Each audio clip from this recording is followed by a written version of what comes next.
অসৎ সঙ্গ, যেই ব্যক্তি বস্তু যেই জিনিসের সাহচর্য মানুষ গ্রহণ করে গুনাহ করেছে, পাপ করলো, সুদ খাইলো, ঘুষ খাইলো, মদ খাইলো, জুয়া খেললো, নারী দেখলো, জেনা করলো, ব্যভিচার করলো, হারাম সম্পর্ক করলো, চুরি ডাকাতি খুন রাহাজানি সন্ত্রাস চাঁদাবাজি সুদ ঘুষ কিস্তি হারাম, এমনকি যে স্বামী স্ত্রী একে অন্য সঙ্গ দিল, পাপের কাজে বাধ্য করাইলো, তুই বেটা আমি এত কথা বুঝি না, বেটা আমার টাকা লাগবে, হালাল হারাম আমি বুঝি না, সুদে পারো কিস্তিতে পারো, সোফাইটা আগামী মাসে দরকার।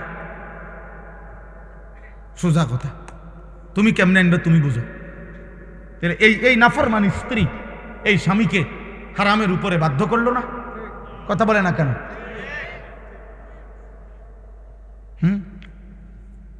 বলে আস্তাগফিরুল্লাহ আস্তাগফিরুল্লাহ। তো এজন্য বললাম অসৎ সঙ্গ। আজকে যত ছেলে মনে করেন আপনারা অনেক অভিভাবক, আহা ঠান্ডা মাথায় আপনারা আপনাদের ছেলেদের হাতে মেয়েদের হাতে, যার এখনো পূর্ণ সময় হায়াতের বাকি, তার জীবন গড়বার আগেই তার হাতে একটা বড় মোবাইল 24 ঘন্টার জন্য তার হাতে তুলে দিলেন, তার হাতে দিয়ে দিলেন।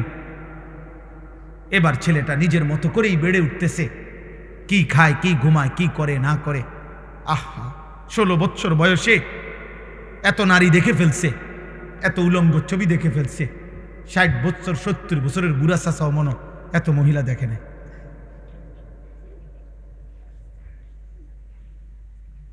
আহা আফসোসের বিষয়। অসৎ সঙ্গ, অসৎ বন্ধু, অসৎ সঙ্গ। আপনি এটা বুঝেন না বাবা, যে ছেলেটা এক ওয়াক্ত নামাজ পড়ে না, আপনার ছেলেটা যে তার সাথে চলে, এটা যে অসৎ সঙ্গী, অসৎ বন্ধু, এটা যে বন্ধু নামের শয়তান, আপনি এটা বুঝেন না? আপনি এটা জানেন না? আপনার চুল দেখলে আন্দাজ হয় না? আপনি চলাফেরা দেখলে আন্দাজ হয় না? আপনি কথাবার্তা শুনলে আন্দাজ হয় না?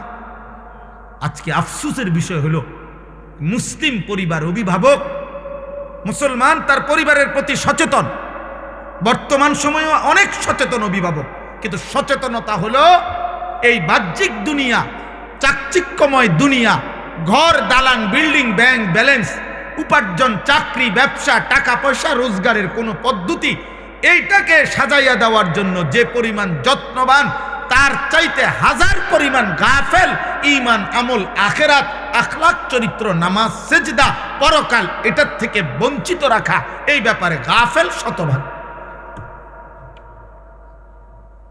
শতভাগ। উনি আজকে 3 মাস ধরে বাচ্চাটার সাথে লাগিয়া রয়েছে।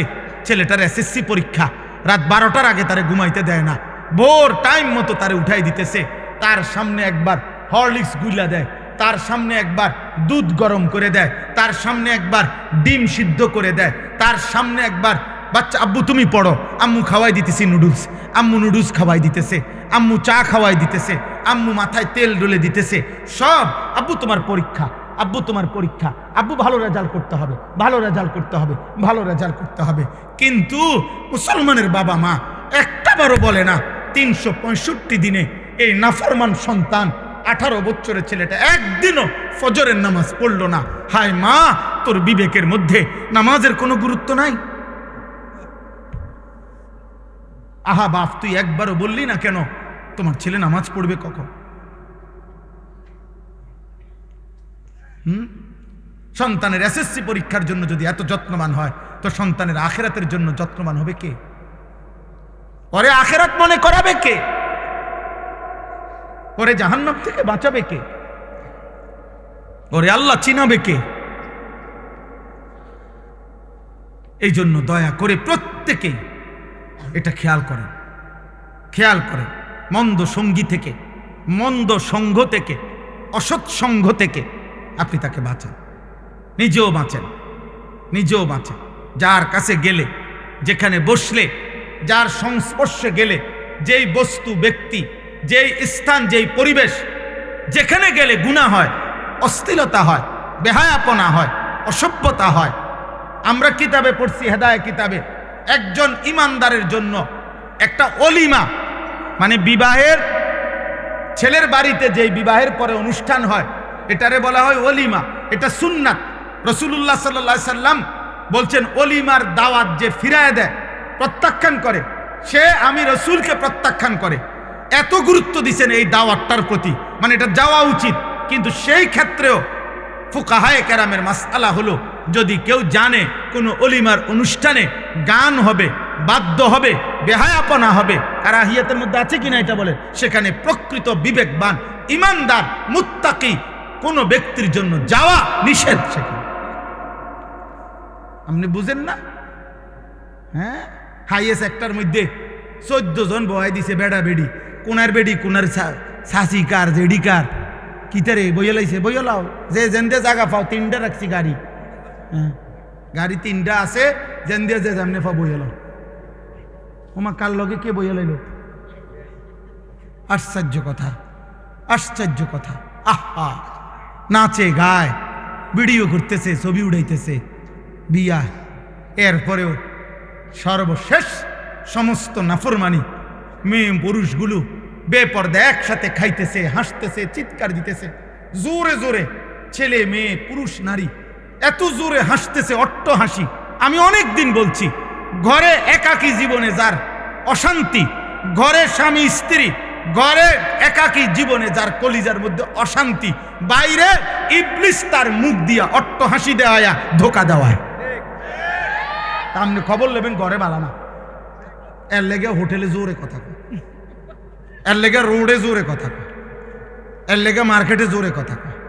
বেপর্দা মহিলা এতগুলো নাফরমানি করলেন এই বিয়ের মধ্যে।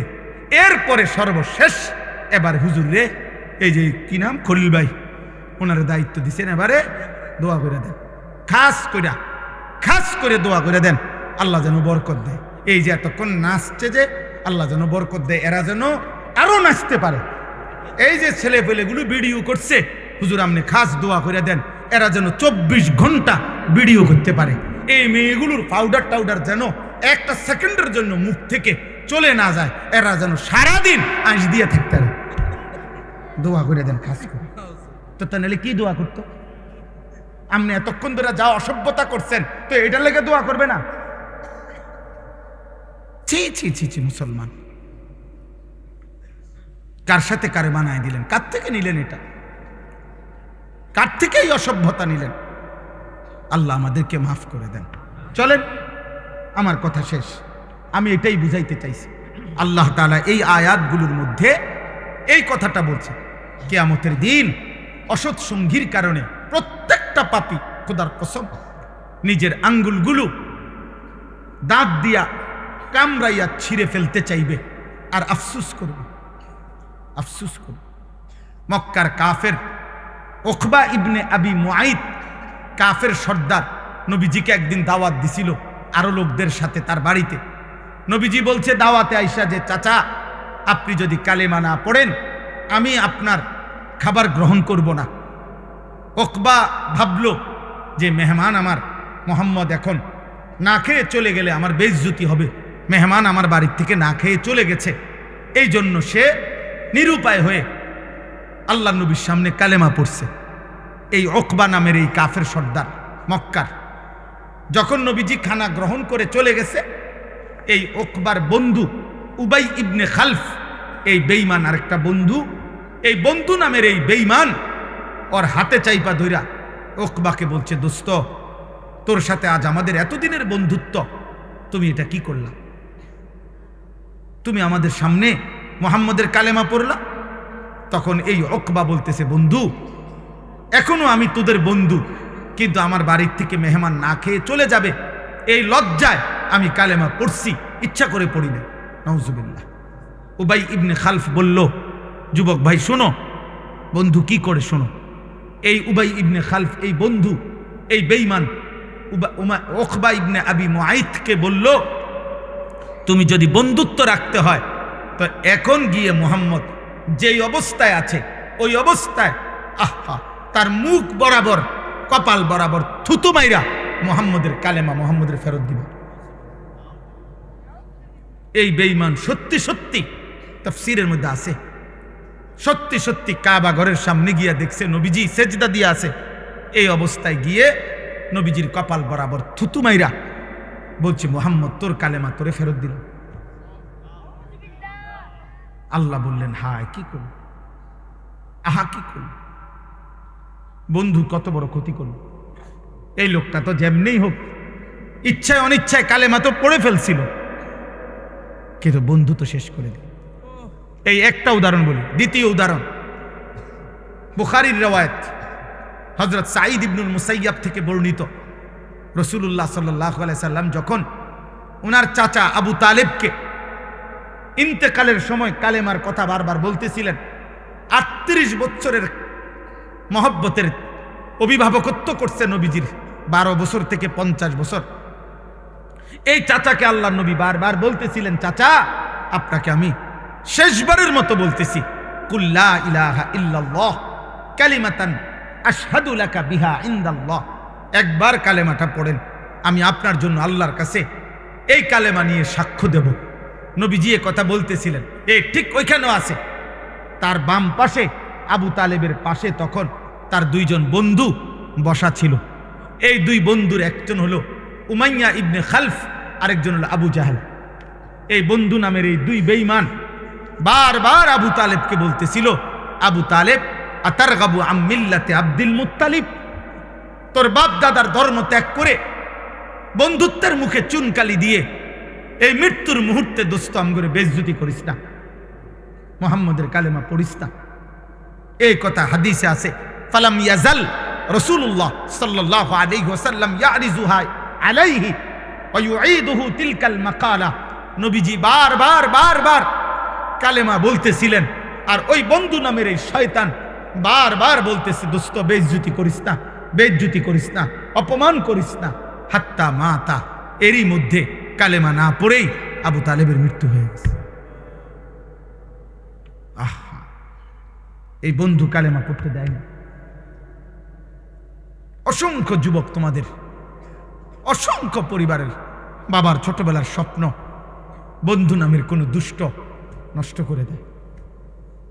মায়ের তিল তিল করা স্বপ্ন, এই ছেলেটার প্রতি মেয়েটার প্রতি মায়ের আজ 12 বছরের স্বপ্ন, 14 বছরের স্বপ্ন। সেদিনও এক অভিভাবক আমার কাছে বলছিল, হুজুর আমার 14 বছরের মেয়ে, 14 বছর ধরে হুজুর আমি আমার মেয়েটার আমি এত সহজ সরল মনে করছি।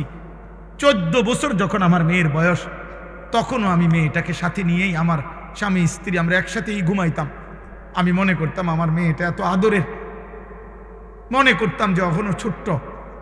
একদিন অসৎ এক যুবক এমন কান্দা কাঁদতেছে, আমার ছোট্ট এই অবুঝ মেয়েটাকে বাগায় নিয়ে চলে গেছে। আজ আমি কি পাইলাম হুজুর,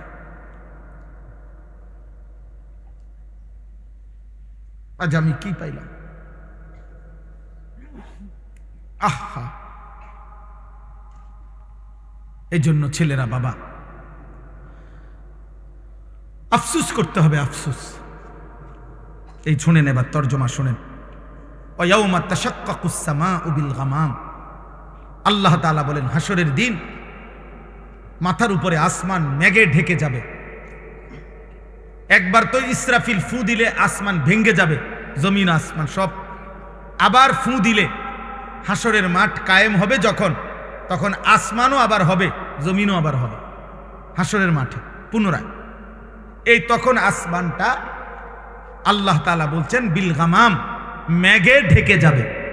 মেঘ বুঝেন তো না, সাদা সাদা চাকা চাকা যেটা হয় এটার কয় কি? মেঘ।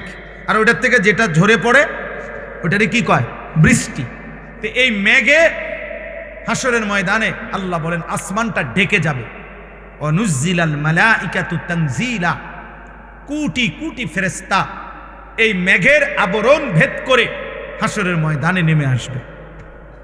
চারিদিকে কোটি কোটি ফেরেশতা দেখবে।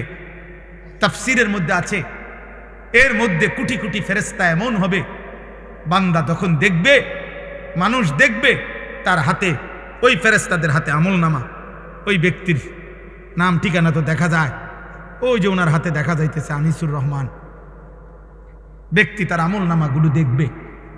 এরপরে ফেরেশতারা সারিবদ্ধভাবে থাকবে।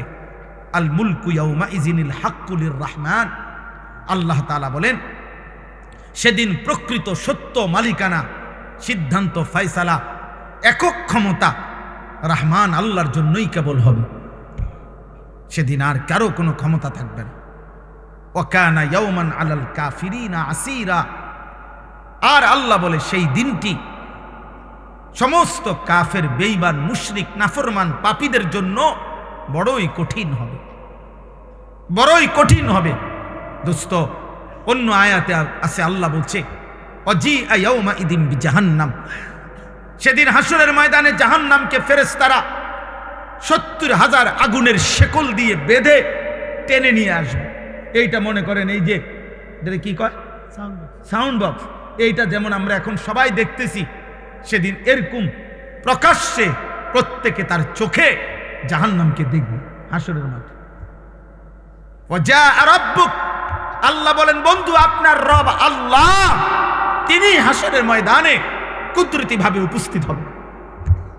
ওয়াল মালাকু সাফফান সাফফা, কোটি কোটি ফেরেশতা সারিবদ্ধভাবে থাকবে। একদিকে জাহান্নামের গর্জন শোনা যায়, একদিকে মহান আল্লাহ উপস্থিত, চারিদিকে ফেরেশতা দাঁড়িয়ে আছে, ফেরেশতার হাতে আমার আমলনামা আছে, পায়ের নিচের জমিন উত্তপ্ত, মাথার উপরে আসমানের নিচে সূর্যটা প্রখর উত্তাপ। এক মাউদাউ কাদামিন, নবীজি বলছেন পায়ের নিচের তালুর যেটুকু জায়গা, এক মানুষ এটুকু জায়গায় শুধু পাবে, ডানে বামে সামনে পিছনে এক সেকেন্ডের জন্য আকপিস করতে পারবে না, এক সুতা নড়াচড়া করতে পারবে না। কমপক্ষে প্রথম দিন দাঁড়াইয়া থাকতে হবে খোদার কসম ৫০,০০০ বছর। ফি ইয়াউমিন কানা মিকদারুহু ৫০,০০০ সানা। আল্লাহ বলছে ইয়াউমান ইয়াজআলুল বিলদানা শিবা। আল্লাহ বলছে বান্দা হাসরের ময়দানের একদিনে, বান্দা একদিনের দুঃখ কষ্ট আর পেরেশানিতে একটা কুলের বাচ্চা একদিনেই বুড়া হয়ে যাবে। একদিন। এ তো কোরআন শরীফের আয়াত। আব্বা ফাকাইফা তাত্তাকুন, আল্লাহ বলছে কি বুঝা তোমরা নাফরমানি করছো বান্দা, কি বিষয়টা কি? আরে ভাই কেন নামাজ পড়ছো না? মুসলমানের যুবক, মুসলমানের আব্বা নামাজ পড়ছো না কেন? বিষয়টা কি আসলে? চোখের সামনের এত মানুষের মৃত্যু কি আখেরাত মনে করায় না? কেউ তো থাকলো না, আপনি কেমনে থাকবেন? আপনি কেমনে থাকবেন? ডানে বামে কেউ তো থাকলো না। পৃথিবী তো মনে রাখে না রে আব্বা। আমার দাদার বাপের নাম কি আমি জানি না, আপনারাও জানেন না, আপনারা অনেকেই জানেন না। আমার দাদার দাদার নাম কি শতকরা ৯৯ জন না ৯৯.৫ জনই বলতে পারবে না। তাহলে আমার দাদার দাদা আজ থেকে ১৫০০ বছর আগের না? কথা বলে না কেন? কি সর্বোচ্চ ২০০ বছর? বোঝেন নাই কথাটা? আমনে আমার দাদার দাদা ধরেন, তাহলে দাদা, হ্যাঁ দাদার বাপ, দাদা, আমার আব্বা, ৪ জন, আমার আগে ৪ জন। তাহলে আমার আগে ৪ জন, আপনি ৬০ করে ধরেন, ২৪০। এই তো বললাম।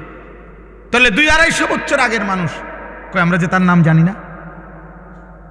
স্বার্থপর এই দুনিয়া মনে রাখে না, স্বার্থপর এই দুনিয়া মনে রাখে না, মনে রাখে না, দুনিয়া মনে রাখে না। ২০ বছর পরে, আমি প্রায় দিন বলি, ২০ বছর পরে কবর থেকে আপনি আইসা আপনার ঘরে ঢুকলে আপনার ঘরের একটা ফার্নিচারও, একটা সামানও আপনি খুঁজে পাবেন না, যেগুলো আমনে থাকতে জোয়াই দিয়েছেন।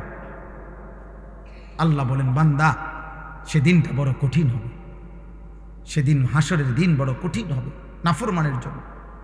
এই মদ, জুয়া, সুদ, কিস্তি, লোন, এই হারাম, এই অবৈধ উপার্জন। এবার আল্লাহ বলেন ওয়ায়াউমা ইয়াআদ্দু যালিমু আলা ইয়াদাইহি, সেদিন প্রত্যেকটা পাপী নাফরমান নিজের আঙ্গুলগুলো হাত দিয়ে কামড়াইতে থাকবে। ইয়াকুলু ইয়া লাইতানি ইত্তাখাযতু মা'আর রাসূলি সাবিলা। এই শেষ কথা হলো প্রত্যেকটা পাপী নাফরমান নিজের আঙ্গুলগুলো দাঁত দিয়া কামড়াইতে থাকবে, আর ৩টা কথা বলবে। কয়টা কথা? এইটাই শেষ কথা, ৩ কথা। এক, ইয়া লাইতানি ইত্তাখাযতু মা'আর রাসূলি সাবিলা, হায় আমার আফসোস আমি যদি রাসূলের পথ ধরতাম, আমি যদি কোরআনের পথ ধরতাম, আহা আমি যদি আল্লাহর পথ ধরতাম। এলো এক।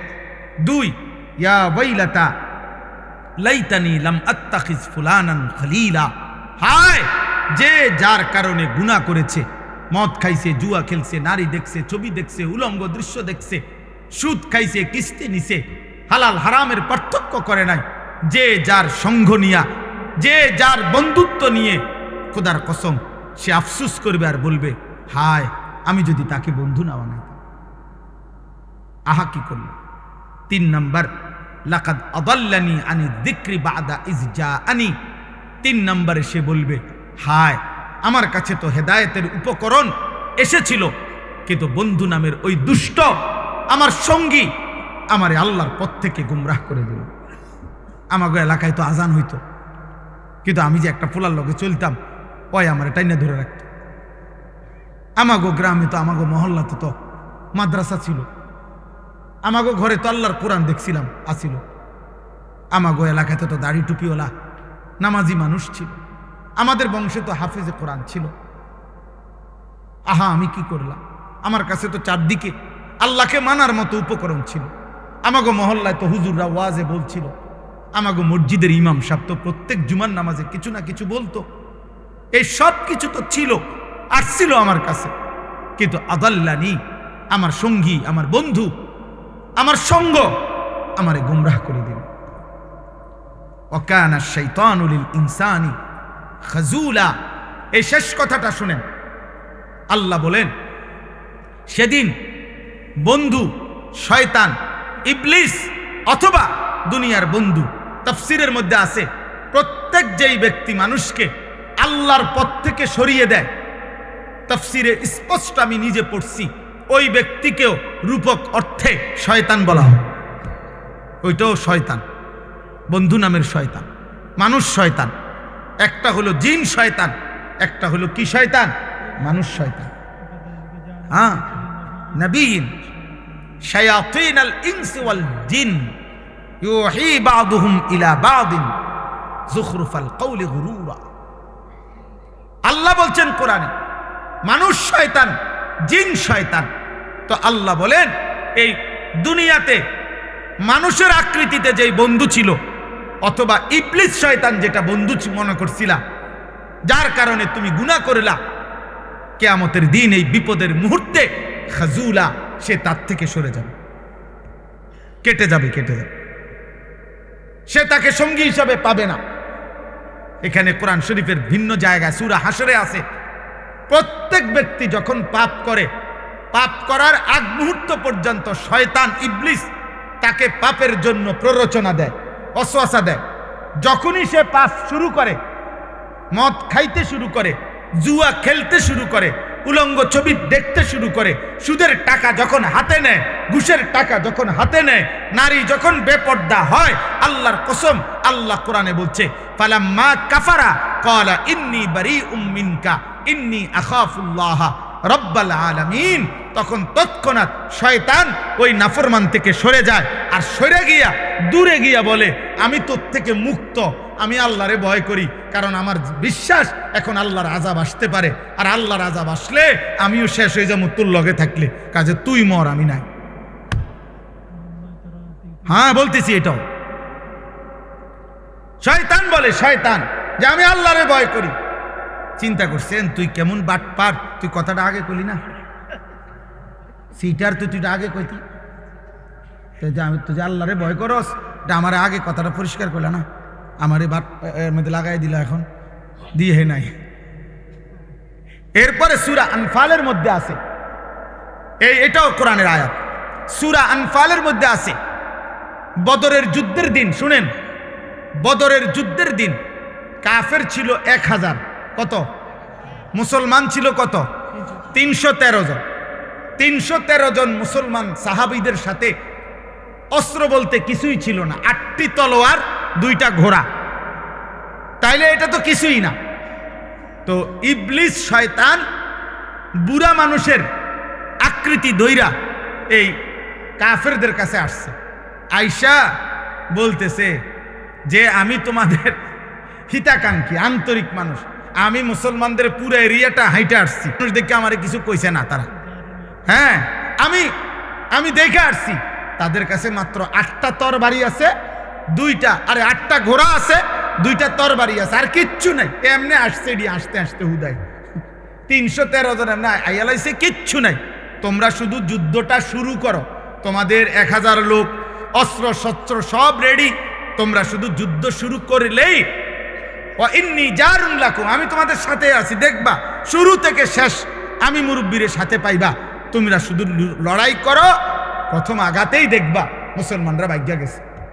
আল্লাহ কোরআনুল কারীমের মধ্যে বলছে ওয়াইজ যায়্যানা লাহুমুশ শাইতানু আমালাহুম, শয়তান তাদের কাছে, এই কাফেরদের কাছে সুন্দর করিয়া গুছাইয়া রংসং করিয়া কথাটা বলছে, বলিয়া তারা এই শয়তান বুড়ার বুদ্ধি ধরিয়া তারা যুদ্ধটা মাত্র শুরু করছে।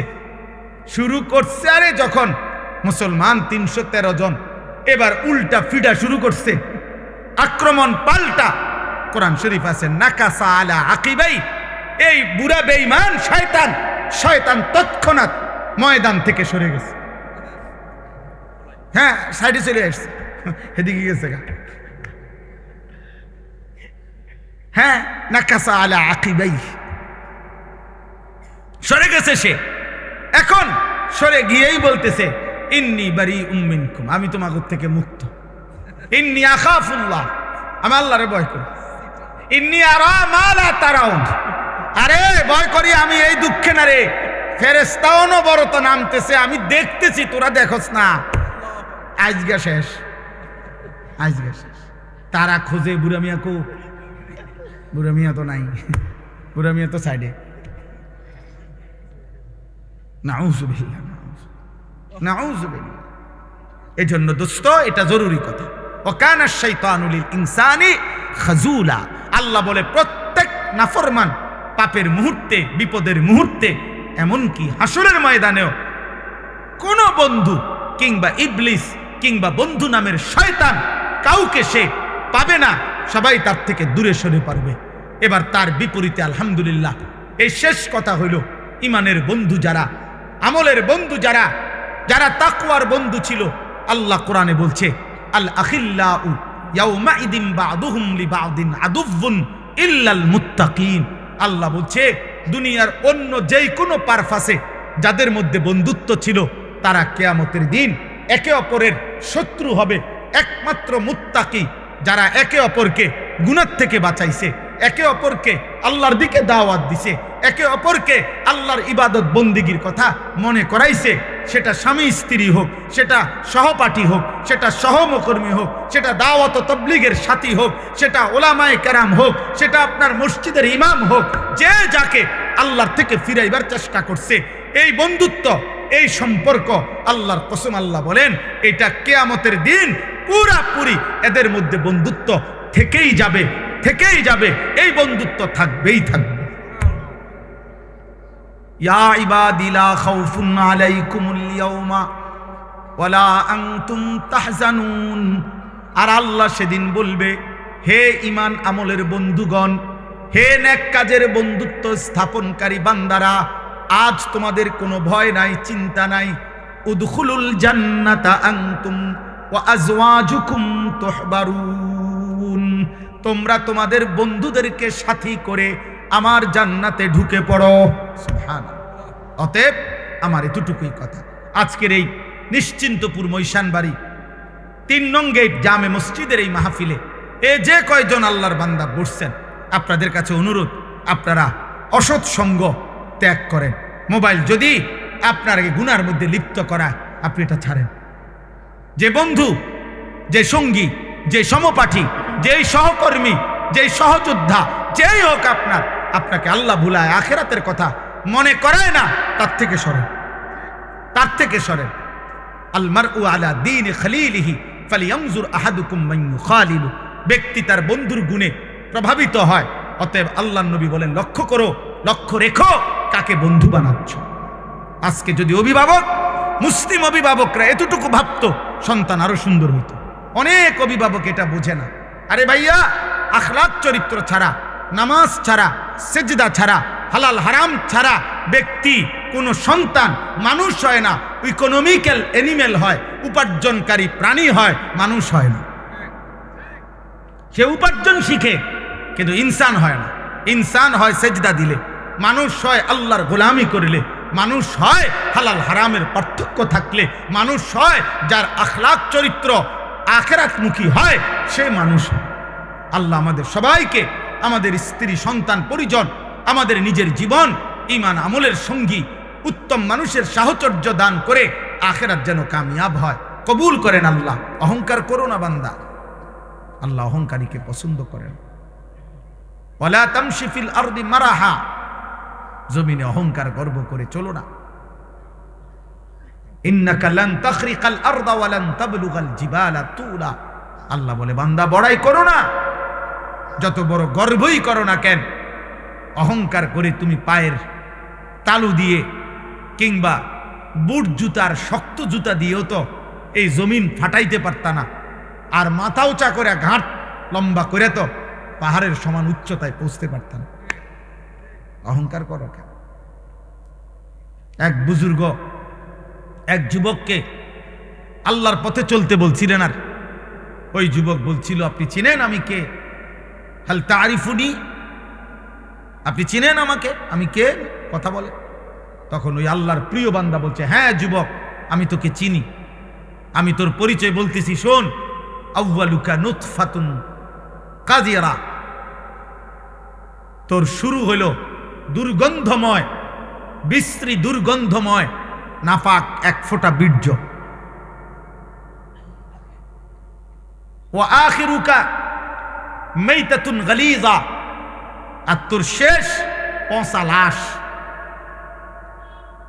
ওয়া বাইনা যালিকা তাহমিলুল আযরা, আর মাঝখানে হায়াতের এই সময়টুকু তুই পেটে বহন করছিস কিছু পায়খানা। এই হলো তোর পরিচয়। কিসের অহংকার করছিস বেটা? শুরুটা যার দুর্গন্ধময় নাপাক বীর্য থেকে, শেষটা হয়ে যাবে যার পচা গন্ধা লাশ, মাঝখানে যার পেটে 24 ঘন্টা পায়খানা।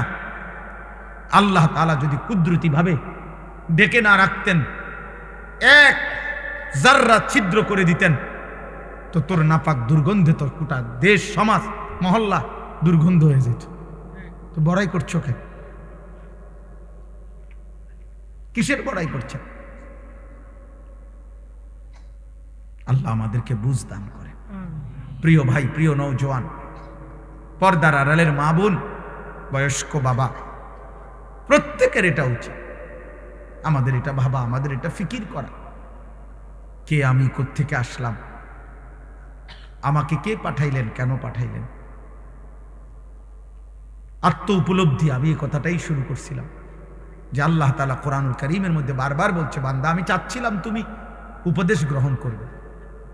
এতগুলো কথা আমি আল্লাহ নাজিল করছি উপদেশের জন্য, তোমার দিল নাড়াইবার জন্য,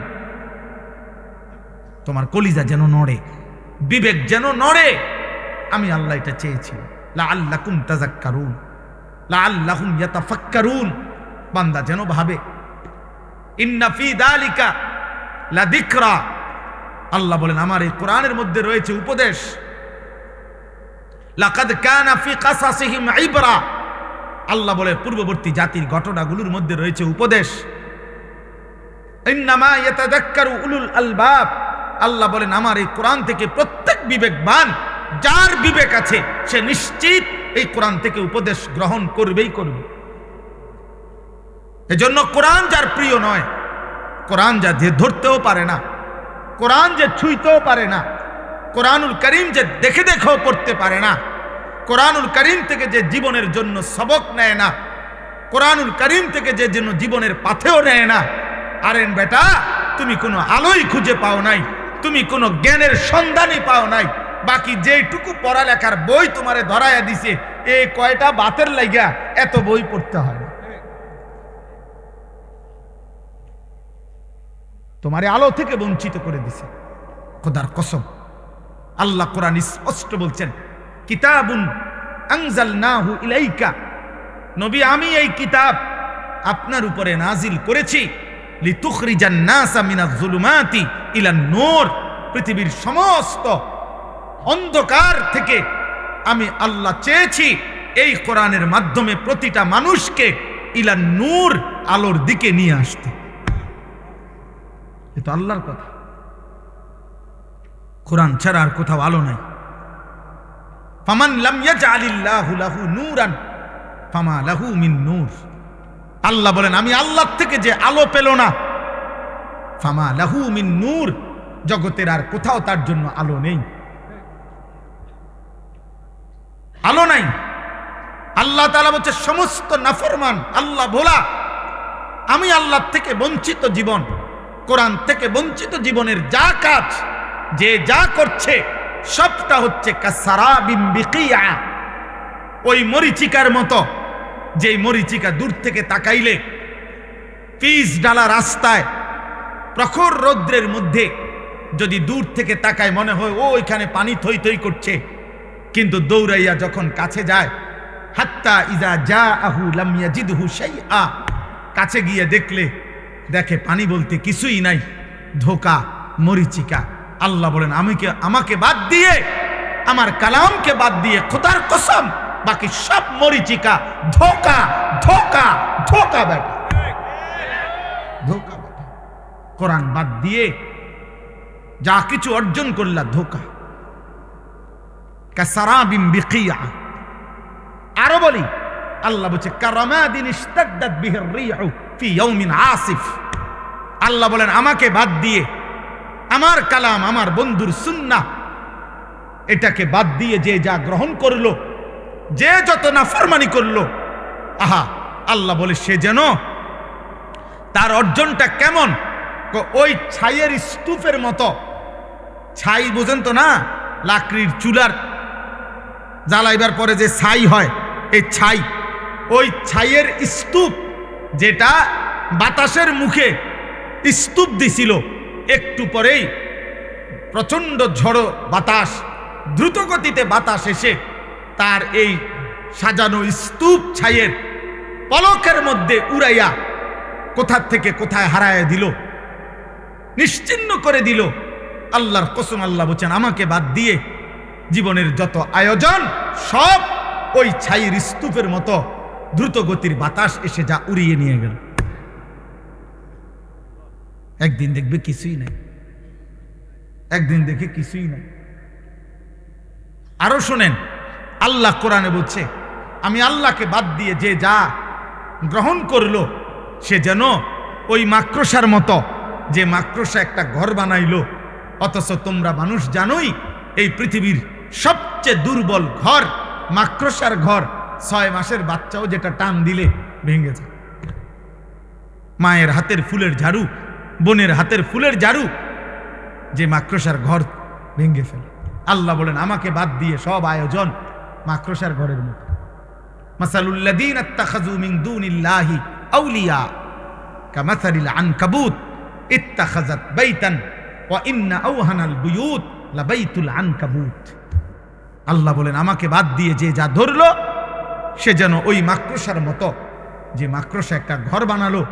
আর তোমরা তো জানোই বান্দা, এই পৃথিবীর সবচেয়ে দুর্বল ঘর মাকড়সার ঘর, মাকড়সার ঘর।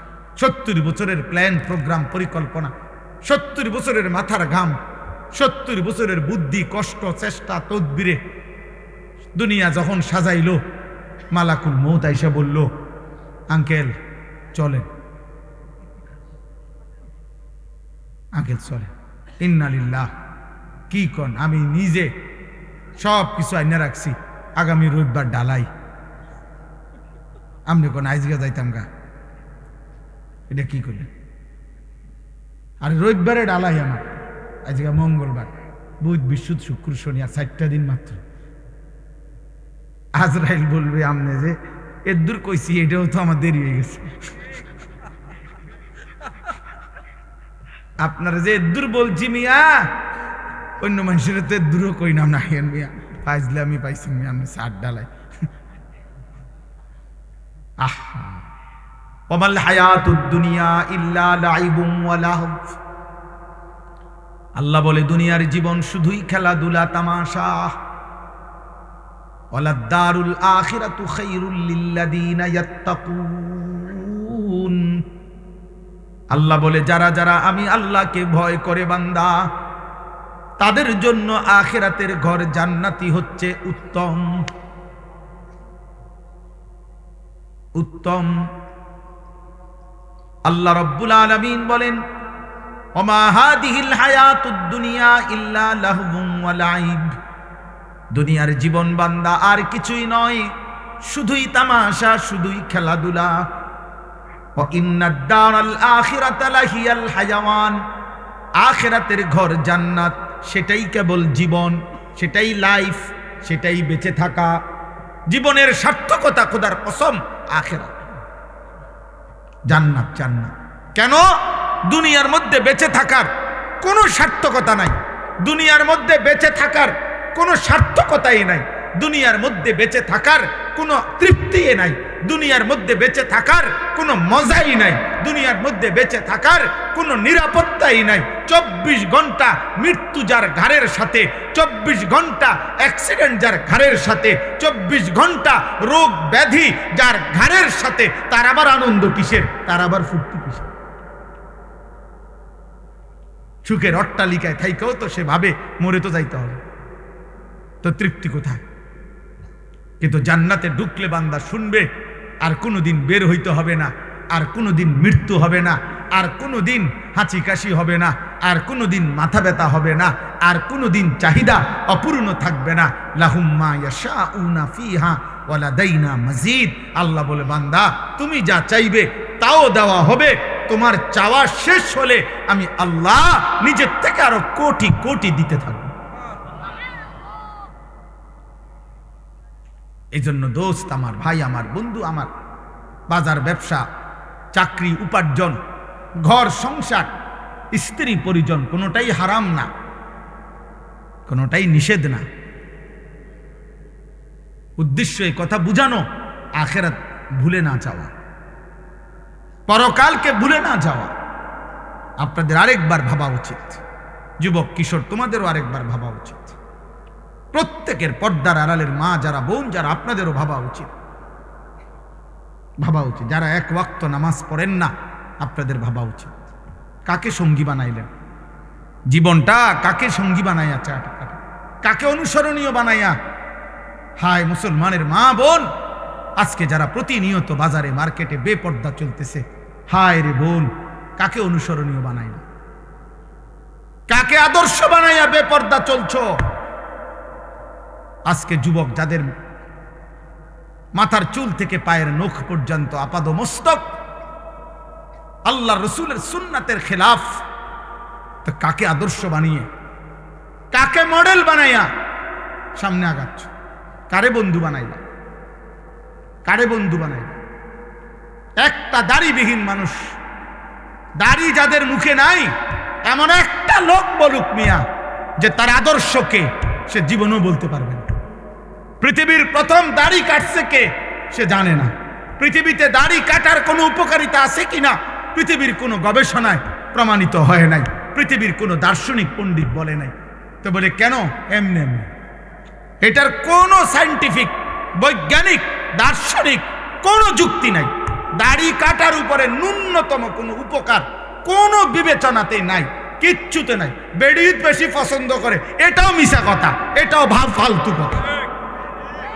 লক্ষ লক্ষ দাড়িওয়ালার বউ আমনে বেড়িয়ে দেখতে সুন্দর, আমনে খবর লন কি? আমনের শয়তানে ধোকা দিছে, আপনি বোকামি করছেন। এর উপরে কোনো জাগতিক কোনো ব্যাখ্যা নাই, খোদার কসম কোনো ব্যাখ্যা নাই। সাফ কথা, টাকনুর নিচে কাপড় পরার বৈজ্ঞানিক কোনো ব্যাখ্যা নাই, কোনো ব্যাখ্যা নাই। বরং ব্যাখ্যা একটাই, প্রত্যেক সেকেন্ড তার উপরে আল্লাহর লানত, লানত, লানত তার উপরে, 24 ঘন্টা লানত। যার পায়জামা প্যান্ট টাকনুর নিচে, তার উপরে ফুল টাইম লানত, লানত, লানত। আল্লাহর নবীজি বলছে, নবীজি বলছে তার উপরে আল্লাহর লানত, আল্লাহর লানত তার উপরে। নবীজি সাল্লাল্লাহু আলাইহি সাল্লাম বলছে, লা ইয়ানজুরুল্লাহু ইলাই, কিয়ামতের দিন আল্লাহ এই টাকনুর নিচে যার কাপড়, খোদার কসম আল্লাহ নবীজি বলছে টাকনু বুঝেন তো না? বুঝে বুঝে, সবাই বুঝে। এটা শুনছে হাজার হাজার বার হুজুরদের কাছে, শুনে নাই এমন না, সবাই বুঝে। আল্লাহ নবী সাল্লাল্লাহু আলাইহি সাল্লাম বলছেন কিয়ামতের দিন আল্লাহ তাআলা ওই ব্যক্তির দিকে তাকাবেন না, লা ইয়ানজুরুল্লাহু ইলাইহিম। আহা, কি ভয়ঙ্কর কথা! ওয়ালা ইউযাক্কিহিম ওয়ালা ইউকাল্লিমুহুম। আল্লাহ তাদের দিকে তাকাবেন না, আল্লাহ তাদেরকে গুনাহ থেকে পবিত্র করবেন না, আল্লাহ তাদের সাথে কথাও বলবেন না। ডাক দিবেন নাফরমান, আরে মাওলা তো একটা কথা বলতে দেন। আল্লাহ ফেরেশতাদেরকে বলবে, ওরে সরা সরা এখান থেকে, ওরে আমি দেখব না, ওরে আমি নিষেধ করি নাই, ওরে কি খুব কঠিন কোনো কথা কইছিলাম? বলছিলাম টাকনুর উপরে কাপড়টা পরতে, এটার মধ্যে আমি বাড়াবাড়ি কঠিন কি? হাঁটুর, হ্যাঁ, অল্প একটু উপরে, টাকনুর উপরে পড়তে বলছি আমি তারে বেশি কঠিন কি বলছিলাম? আমার কথা পাত্তা দিল না কেন? যা, তোর সাথে কথা নাই, তোর সাথে কথা নাই। নিজের চালাক মনে করেন, আরে চালাকের উপরে যুক্তি দেন, তাহলেও তো আমার মনটারে বুঝাইতাম। আপনি তো নিজের ভদ্রলোক, ঠিক আছে, আপনি এটার উপরে যুক্তি দাঁড় করান যে না হুজুর এর সায়েন্টিফিক ব্যাখ্যা আছে, বৈজ্ঞানিক ব্যাখ্যা আছে টাকনুর নিচে কাপড় পরা, এর উপকারিতা আপনি শোনেন। আপনি হয়তো জানেন না, আপনারা হুজুর মানুষ। হ্যাঁ, আমি হুজুর মানুষ, আমি কম জানি, আপনি বেশিটা কম। আপনি বলেন, কোনো যুক্তি নাই বাবা, কোনো যুক্তি নাই। আব্বা, একটা ছেলে মনে রাখো, জেনারেল পড়ুয়া এক ছেলে মনে রাখো, দুশ্মন তোমারে ধোকা দিছে, ধোকা। ফ্যাশনের নামে ধোকা, ইউরোপের সমস্ত ফ্যাশন ধোকা, বেঈমানের সমস্ত ডিজাইন ধোকা, ধোকা বেটা, ধোকা বেটা। একটাও কোনো ফ্যাশন না বেটা, বেঈমান ধোকা দিছে বেটা তোরে। ধোকার প্রথম প্রমাণ হইল যে সে ডিজাইন বদলায় এলায়। গত 3 মাস আগে কইল এটা হইল সেরা চুলের ডিজাইন, এখন আইয়া কয় 3 মাস পরে কয় এটা এখন চলে না। কি রে বেটা, তুই যদি কইলি চলে, এখন কয় চলে না, চলে না কাতলে, এটা আমগোটা দিয়ে অন চলে। 1450 বছর আগের আমাদের আকা, আমাদের নবী সাল্লাল্লাহু আলাইহি ওয়াসাল্লামের এক এক সুন্নাত 1450 বছর পরে এখনো চলে। 14.5 লক্ষ বছর পরেও যদি ইসরাফিল ফু দেয়, ওই পর্যন্ত চলতেই থাকবে।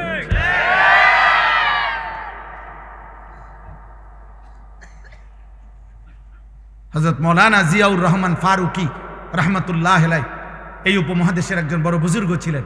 তিনি বলেছিলেন এই কথা, সুন্নাত আজীবন আন্তর্জাতিক, সুন্নাত আজীবন চলমান থাকবে। প্রত্যেক বিদআত, প্রত্যেক মানুষের আবিষ্কৃত বিষয়, সেটা ক্ষণিকে ক্ষণিকে বদলাবে, বদলাবে।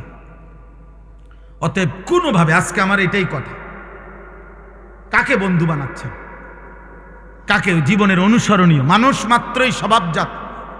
আমি এই কথাটাই আজকে বলি, শেষ করে দেব ইনশাআল্লাহ।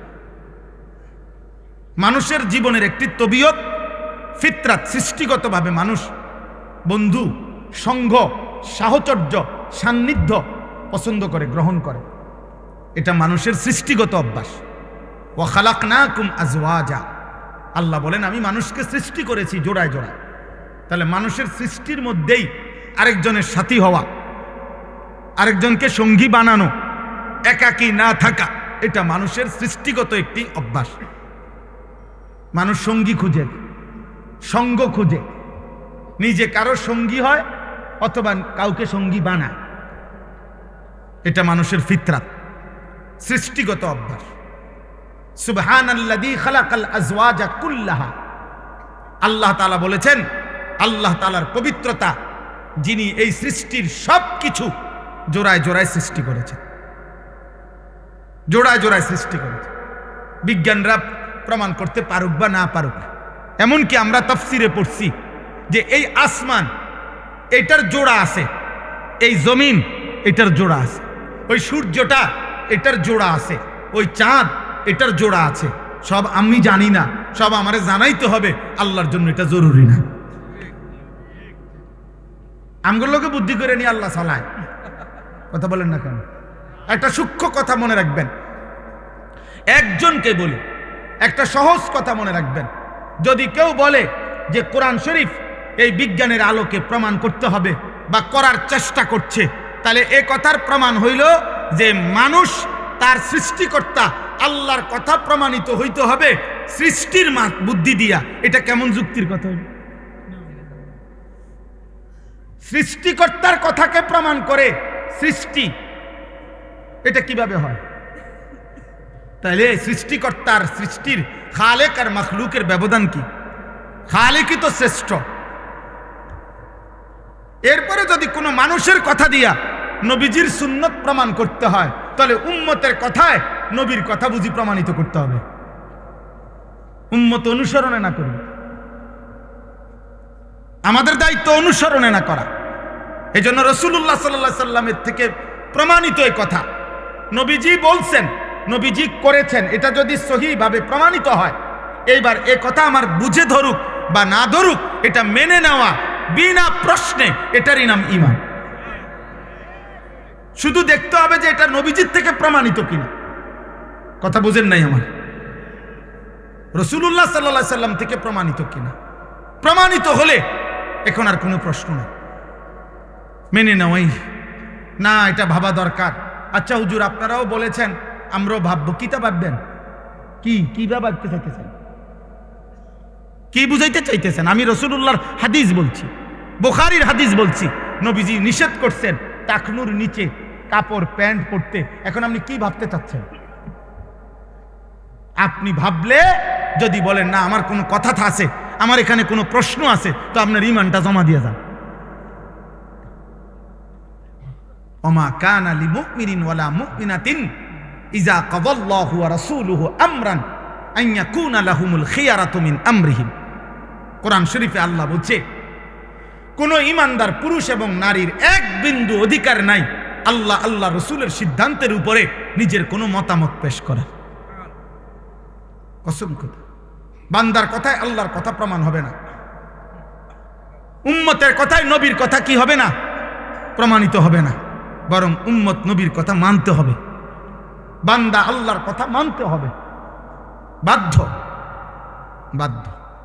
এই জন্য হাদিস শুনাই, রাসূলুল্লাহ সাল্লাল্লাহু আলাইহি সাল্লামের স্ত্রী আম্মা জান আয়েশা রাদিয়াল্লাহু তাআলা আনহা, ওনাকে একজন মহিলা সাহাবী জিজ্ঞেস করছে যে আম্মা জান, আমাদের মহিলাদের যখন মাসিক ঋতুস্রাব হয়, প্রতি মাসে পিরিয়ড হয়, তখন আমরা যদি রমজান মাসে রোজা অবস্থায় হয়, তাহলে রোজাও ছেড়ে দিতে হয়, নামাজও ছেড়ে দিতে হয়, কিন্তু রোজা পুনরায় কাজা করতে হয়, নামাজ কাজা করতে হয় না। একই কারণে নামাজ ছাড়লাম, একই কারণে রোজাও ছাড়লাম, অথচ রোজা কাজা করতে হবে, নামাজ কাজা করতে হবে না। এই রকম বিধান কেন? হযরত আয়েশা রাদিয়াল্লাহু তাআলা আনহা হাদিসের মধ্যে আছে, স্পষ্ট বলছেন, হাকাযা আমারানা রাসূলুল্লাহ সাল্লাল্লাহু আলাইহি ওয়াসাল্লাম। কোনো যুক্তি নাই, বলছে মহিলা শোনো, এভাবেই আল্লাহর রাসূল আমাদেরকে করতে বলেছে। এইটাই উত্তর। হ্যাঁ, আহরুরিয়া, বেশি প্রশ্নকারিনী মহিলা তুমি, কেন জিজ্ঞেস করলা? বরং এভাবেই নবী বলেছেন, খালাস, রাসূলুল্লাহ সাল্লাল্লাহু আলাইহি ওয়াসাল্লাম বলছেন, মেনে নাও। কোরআন শরীফ থেকে বলি এবার, কোরআনুল কারীমের মধ্যে আছে, মক্কার কাফেররা, বেঈমানরা নবীজিকে বলতো, মুহাম্মদ, ইন্নামাল বাইউ মিসলুর রিবা, ইন্নামাল বাইউ মিসলুর রিবা, বেচা কিনা এটা তো সুদের মতোই, সুদ এটা তো বেচা কিনার মতোই। বেচা কিনার মধ্যেও যেমন বিক্রেতার মাকসাদ লাভবান হওয়া, সুদের মধ্যেও তো সুদখোরের মাকসাদ লাভবান হওয়া, তো লাভে মাকসাদ, তো এটা বেচা কিনা আর সুদ, এটার মধ্যে তফাৎ কেন? তো আল্লাহ নিজে বলছে, বন্ধু বলে দেন, কোনো যুক্তি নাই। আহাল্লাল্লাহুল বাইআ ওয়া হাররামার রিবা, আল্লাহ ব্যবসা হালাল করেছেন, সুদ হারাম করেছেন। এটাই তোমার বুদ্ধির খেতারে গেলাম, যা বেটা তোর বুদ্ধি, বেটা বুদ্ধি কি তা আবার? আল্লাহ যেটা বলছেন এটাই কথা, এটাই কথা, ঈমান এটাকেই বলে। অতএব আমাদের প্রত্যেকের এটা ভাবা উচিত, এই প্রতিটা মাহফিলের মাকসাদ আপনাদেরকে আল্লাহর কথা মনে করানো, আখিরাতের কথা মনে করানো, আপনাদের বিবেক জাগানো। একজন হোক দুইজন হোক, বলে শুনে কয়জন, মানে কয়জন আপনার গো হুজুর গো কথা, আপনি দেখবেন কয়জন? হ্যাঁ, একটা যুবক ছেলে বইল বেটা আমি তোমারে দেখাবো, আসো আমার লগে চলো। আল্লাহর গোলামি করে কয়জন? রাত্রিবেলা সেজদা করে কয়জন? আল্লাহর জন্য চোখের পানি ফেলে কখন? আল্লাহর দ্বীনের জন্য ভাবে কখন? কলিজার খুন আল্লাহ আল্লাহ রসুলের ভালোবাসায় দেওয়ার জন্য প্রস্তুত কতজন? তোমার কয়জন দেখা দরকার? আসো আমি দেখা। ইনশাআল্লাহ এই জমিন, আসমান ও জমিন যতদিন আছে, রবের গোলাম, আল্লাহকে সেজদাকারী বান্দা, আল্লাহর জন্য জান উৎসর্গকারী বান্দা ছিল, আছে, থাকবেই। ইনশাআল্লাহ ইনশাআল্লাহ শহীদ শরীফ উসমান হাদি আবার তৈরি হবে, লক্ষ কোটি যুবক তৈরি হবে ইনশাআল্লাহ। ইনশাআল্লাহ 4 বছরের বাচ্চা প্রস্তুতি নিচ্ছে, 10 বছরের বাচ্চা প্রস্তুতি নিচ্ছে, কোলের বাচ্চা মা বাপ নতুন করে স্বপ্ন দেখছে, নাম রাখছে উসমান হাদি, রেডি হচ্ছে আগামী দিনের ঈমান এবং দেশপ্রেমকে পুঁজি করে আমার জমিনে কালেমার আওয়াজ বুলন্দ করবে।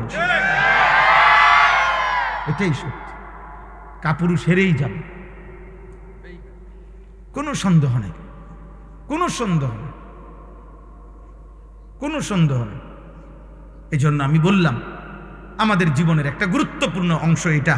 এই আয়াতটা আমি যেটা পড়ছি কোরআনুল কারীমের 19 নম্বর পারা 25 নম্বর সূরা, সূরায়ে ফুরকান, এই সূরার 5টি আয়াত 25, 26, 27, 28, 29 আমি খুব সংক্ষেপে আপনাদেরকে শেষ করে দিচ্ছি, কিন্তু এই মূল কথা, এই কথাটাই, এই 5টি আয়াতের মূল বক্তব্য। আল্লাহ বলছে লক্ষ্য করো তোমাদের পূর্ববর্তী পেছনের মানুষগুলোর পরিণতি কি হয়েছে।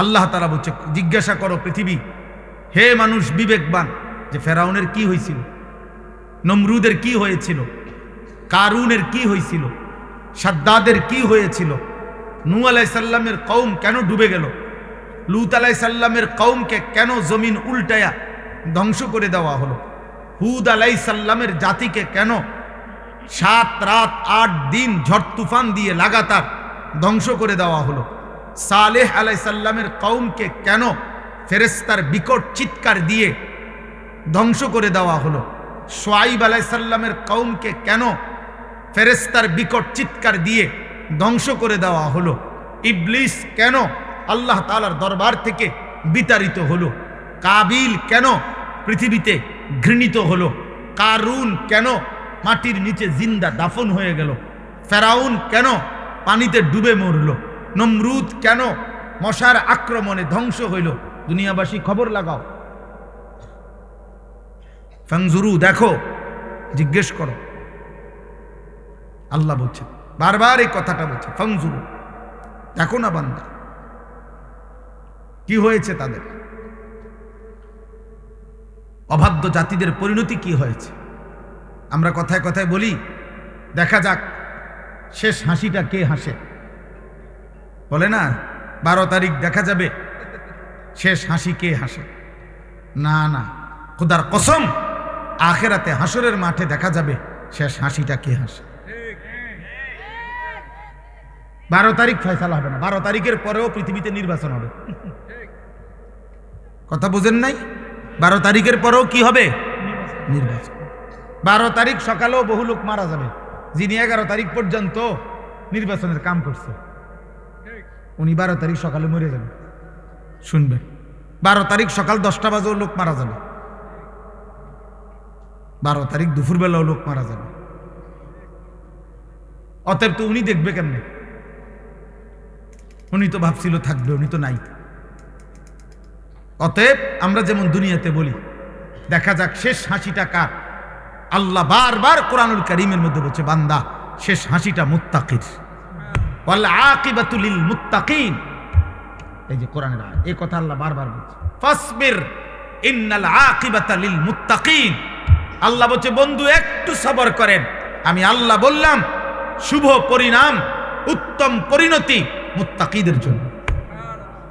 শেষ হাসি মুত্তাকি হাসি। ফালিয়াউমাল্লাযীনা আমানু মিনাল কুফফারি ইয়াদহাকুন, কোরআন শরীফের আয়াত। আল্লাহ বলে সেদিন হাসরের দিন আমার সমস্ত ঈমানদার বান্দা বেঈমান কাফের নাফরমানদেরকে দেখে হাসবে। খটর খটর এটা বন্ধ করবানি ইব্রাহিম, এতক্ষণ লাগে এগুলো ঠিক করতে? জি, আল্লাহ তাআলা বলেন ফালিয়াউমাল্লাযীনা আমানু, সেদিন কিয়ামতের দিন নাফরমান পাপীদেরকে দেখে ইমানদার হাসবে। ইয়াদহাকুন মানে হাসবে, হাসবে আর বলবে, ডাক দিয়ে বলবে বেঈমানকে, হাল সুবিবাল কুফফারু মা কানু ইয়াফআলুন। এই ছেলে, নিষেধ করলাম না বাবা, ফাজলামি করো কেন? আবার হাসে। ঠিক আছে তো, হাল সুবিবাল কুফফারু মা কানু ইয়াফআলুন।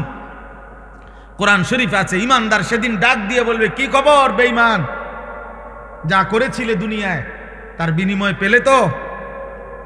এখন কেমন লাগতেছে? এক এক লাথি ফেরেশতার কেমন লাগতেছে? জাহান্নামের এক এক আগুন কেমন লাগতেছে? খোদার কসম, এটা কোরআন শরীফের আয়াত।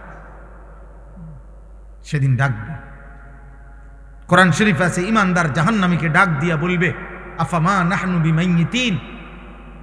আর কোনদিন মানুষ অনেক সময় লজ্জিত হইল, অনেক সময় কয়, আচ্ছা দেখমু বেটা, মাতবরি করস কয়দিন, এরম বিপদ তোরও হইতারে। হ্যাঁ, আমি একটা ফেসে পড়ছি দেখি একেবারে হাসরে। তো আল্লাহ তাআলা বলেন ইমানদার জান্নাতি বান্দা সেদিন বেঈমানের দুঃখ কষ্ট যন্ত্রণা লজ্জা অপমান আরো বাড়াইয়া দিবে, এই কথা বইলা যে দোস্ত আর কোনোদিন তোরও মৃত্যু হবে না, আমারও মৃত্যু হবে না, আমার সুখ আর শেষ হবে না, তোর কষ্ট আর কোনোদিন শেষ হবে না। আফামা নাহনু বিমাইয়িতিন। আল্লাহ তাআলা বলছেন ফাত্তালা ফারাআহু ফি সাওয়াইল জাহিম। প্রত্যেকটা ঈমানদার জান্নাতি তার পরিচিত জাহান্নামীদেরকে সরাসরি জান্নাত থেকে বসেই জাহান্নামে দেখবে আযাবের মধ্যে হাবুডুবু খাচ্ছে। কোন মানুষের জন্য এটা বড় অপমান যে পিঠা খাইলে খাইছি আর কি, তে দেখ খেলে লোকা, আয় হায় হায় হায়, তে তো আমার পরিচিত, তে তো এলাকাত গিয়া কইয়া দিব, তে তো বলে ফেলবে। এটারও মানুষের লজ্জা বাড়ায় দেয়, কষ্ট বাড়ায় দেয়, যন্ত্রণা বাড়ায় দেয়। ইমানদার দেখবে তাকায়া, ইমানদার গল্প করবে, কোরআন শরীফে আছে গল্প করবে। ইমানদার একজন আরেকজনকে শোনাবে, ওয়া আকবালা বা'দুহুম আলা বা'দিন ইয়াতাসাআলুন। এক জান্নাতি আরেক জান্নাতিকে মুখোমুখি হয়ে গল্প করবে আর বলবে, অমুক অমুক দুনিয়াতে আমার পরিচিত ছিল, যারা আমাকে বলতো আখিরাত হবে না, যারা আমাকে বলতো নাফরমানি আর অশ্লীলতার অসভ্যতার মধ্যে ডুবে থাকতে, আমি আল্লাহর রহমতে তাদের কথা না শুনে আল্লাহর গোলামি করে গেছি। আল্লাহ বলবেন, হাল আনতুম মুত্তালিউন, তোমার সেই নাফরমান বন্ধু তাদেরকে দেখবা? ফাত্তালা ফারাআহু ফি সাওয়াইল জাহিম। আল্লাহ বলে সেদিন ইমানদার জান্নাতি বান্দাকে আল্লাহ তাআলা ওই জাহান্নামী নাফরমান পরিচিতদেরকে দেখাবে যে দেখো তাদের পরিণতি কি হয়েছে। তোমার এলাকার মদখোরের কি অবস্থা খবর নাও, দেখো দেখো, তুমি দেখো তোমার এলাকার নেশাখোরের অবস্থা কি, দেখো তোমার এলাকার ওই চরিত্রহীন লম্পট যুবকের হালাত দেখো, যে মনে করছে চুলের, আমাদের কিছু ছেলে দেখবেন শুধু এই চুলটা বাম দিকে ফিরাইতে পারে এমনি, এতটুকুর কারণে কেউ তাকে কিছু বলে না, সে এটাকে অনেক কিছু মনে করে। সে মনে করে তার জীবনের সফলতা যে আমি যে বেঈমানের মতো চুল রাখতে পারি অথচ কেউ বাধা দেয় না, এটা আমার জীবনের সফলতা। না রে আব্বা, এটা তোর জীবনের ব্যর্থতা, তোকে কেউ ফিরায় না, তোকে কেউ ফিরায়। অনেক যুবক মনে করে, অনেক মেয়ে ছেলে মনে করে, আমি যে সারা রাত মোবাইলে নারী ছবি জেনা ব্যভিচার দেখতে পারি, অথবা কোনো ছেলের সাথে হারাম সম্পর্ক করছি, কোনো মেয়ের সাথে হারাম সম্পর্ক করছি, কারো যে সাহস নাই আমাকে বাধা দেওয়ার, মা বাবা আত্মীয় স্বজন, এটা আমার জীবনের সবচেয়ে বড় ক্রেডিট, আমার যৌবনের অহংকার এটা। আমার বাপের ক্ষমতা নাই, আমার মার ক্ষমতা নাই, আমার স্বজন কারো ক্ষমতা নাই আমারে কিছু বলবে, এটা সে মনে করছে অনেক বড় কৃতিত্ব। আল্লাহর কসম, এটা কৃতিত্ব না, এটা তোর উপরে আল্লাহর লানত। আল্লাহর লানত করার কারণে তোর স্বজন সবাই তোর থেকে মুখ ফিরাই নিছে। কারো আর বিষয়টা এমনই যে জাহান্নামের আগুনের কাছে চলে গেছে, কেউ ভাবতেও আসে না যে ওরে টেনে ধরা দরকার, যা পড়ে যা, বাদ দে, খালি বেলা আগুনে পুড়ুক নালে ডুবে মরুক, বাদ দে বেটা। আমরা কিতাবে পড়ছি, শেখ সাদি রহমতুল্লাহ আলাইহি বলতেন, ইন্না মিন আযমি নিআমিল্লাহ আলা আবদিহি আন ইউওয়াফিকাহু লিসুহবাতিল আখিয়ার। আল্লাহ তাআলা কোন বান্দার উপরে শ্রেষ্ঠতম নিয়ামত দিয়েছেন, কোন বান্দার উপরে এটা একটা আল্লাহর একটা বড় নিয়ামত কারো উপরে, যে আল্লাহ কাউকে একজন নেককার, ইমানদার, মুত্তাকি, অভিভাবক, সঙ্গী, আপনজন তার জন্য জুটাই দিছেন। এটা তার উপরে আল্লাহর বড় নিয়ামত, যে তাকে টেনে ধরে না, তুমি এটা করতে পারবা না, এটা হারাম, এটা হালাল, যে তাকে আল্লাহ চিনায়, আখিরাত চিনায়। হ্যাঁ,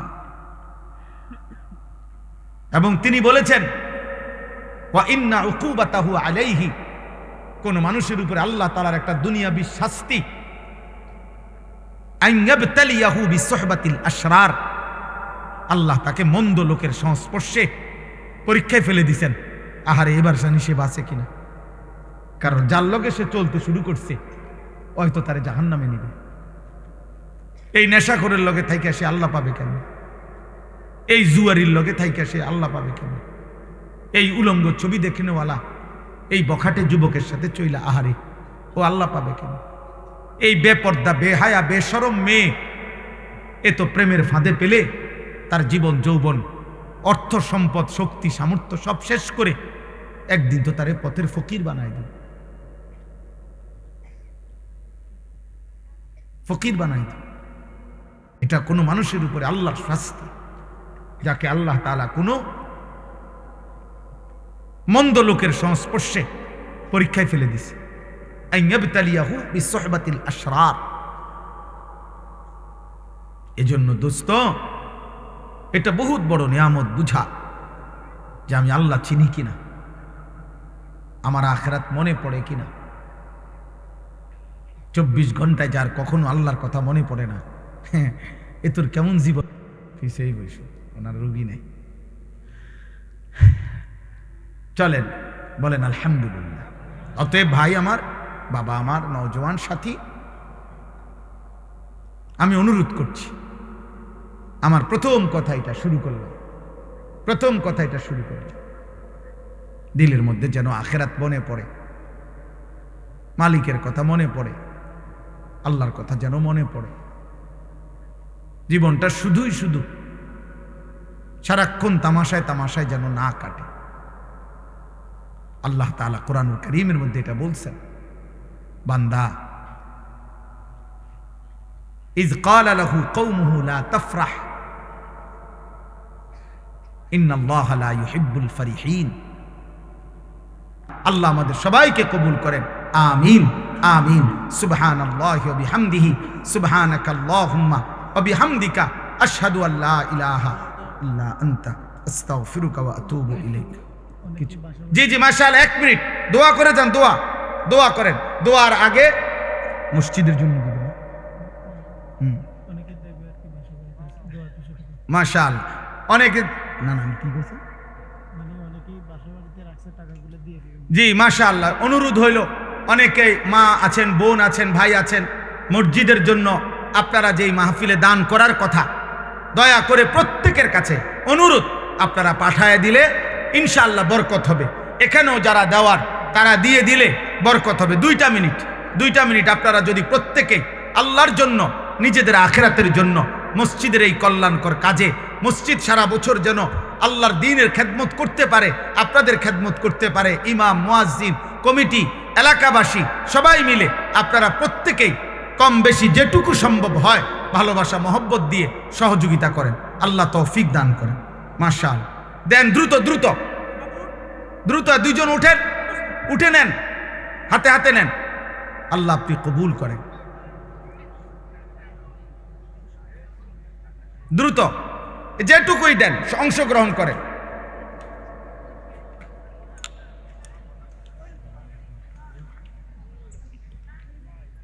মাশাআল্লাহ মাশাআল্লাহ।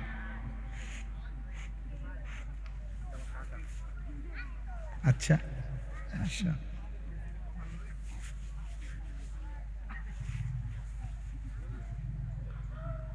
আল্লাহুম্মা সাল্লি আলা মুহাম্মাদিন ওয়া আলা আলিহি ওয়া সাল্লিম তাসলিমা।